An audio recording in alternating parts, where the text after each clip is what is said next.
Are you seeing this type of betting model in Europe, or is it something that is just peculiar, you think, to Asia?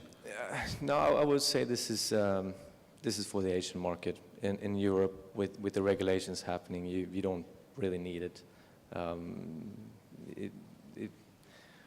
I know a couple of groups that are trying to do things and pushing this into Europe, but I don't really believe in the product, to be honest.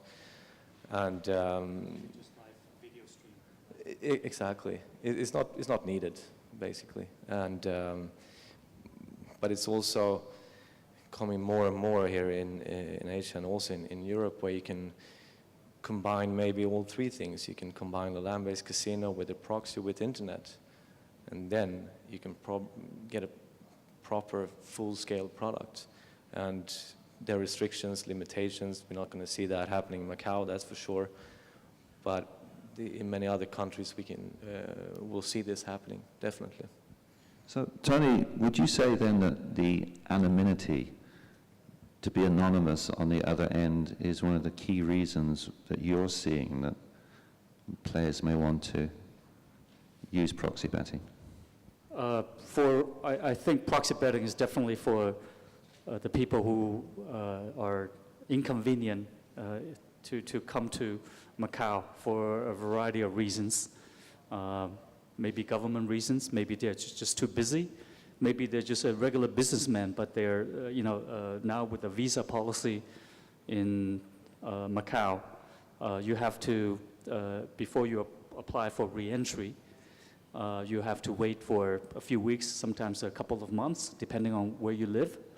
And if you are really anxious about betting, or maybe to catch up from your last trip, you can't come to Macau, and what do? So you talk to the same agent who brought you to Macau, and I want to play more. I want to play catch up or whatever.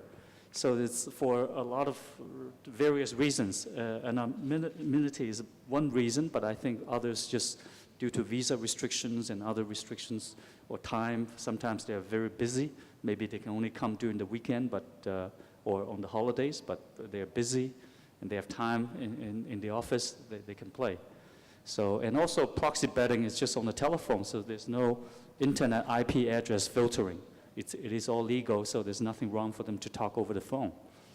So, you see, I'm not, and you might see this the same, I'm not seeing any appetite from the casino operators here to really pursue with the DICJ to legislate in favor of live streaming and what we would term as true proxy betting. Are you hearing anything, that the operators here might be, because outside of Macau, it's a big business. Proxy betting outside of Macau, in the true sense of the word, where we're dealing with sophisticated software. I've seen some very good software on my travels. I have to say the Koreans are really have been really good in the product that they've developed. And they have the road, and I said to one group, I said, geez, in the industry we struggle to understand the concept of the road. How did you, and he said, well, it took them 8 months just to write the programming to have the road incorporated into the offering that they were doing.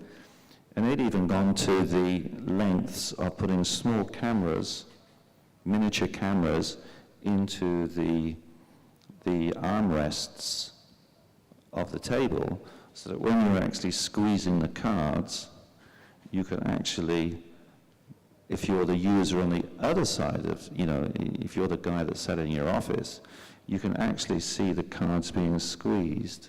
And of course, that's, as we all know, is where the sense of excitement comes in a game which is normally like watching grass grow. So I think I can understand why the operators here, when your revenues are so high, and that there's probably not a need for it. But I just wonder, because you're very close to the industry, if you're getting a feeling that might change. I think under current DICJ regulation, clearly the video stream cannot leave the casino floor space. And as I mentioned, we tried that a few years ago. We tried to send the video from the casino table to the hotel room upstairs in Macau, and that we asked the ICJ, that's not allowed. So, and in one of these iGaming conferences a number of years ago, and we had some DICJ representatives saying that they're evaluating, but that was 5 years ago. So, and I don't think it's led to anywhere. So there's a message there, is what you're saying, isn't it?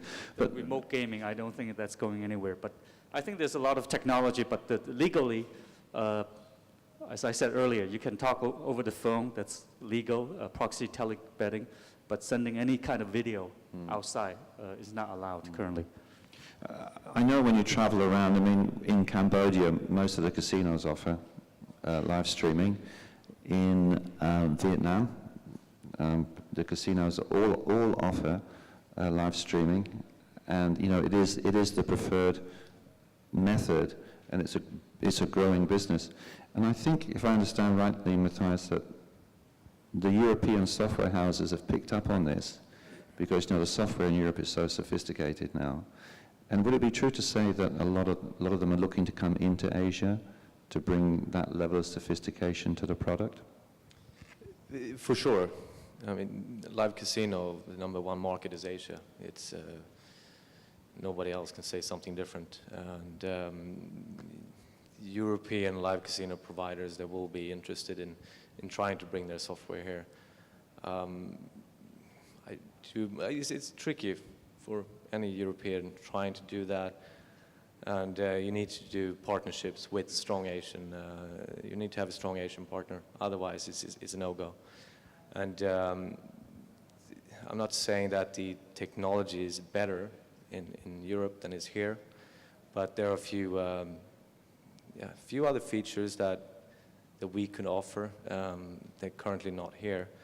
But I think that the mix of a technology provider together with, for example, a land-based casino, can be a very good mix where you leave it to the actual casino to take care of the dealers and taking care of the feed, and then together with the software, then the outcome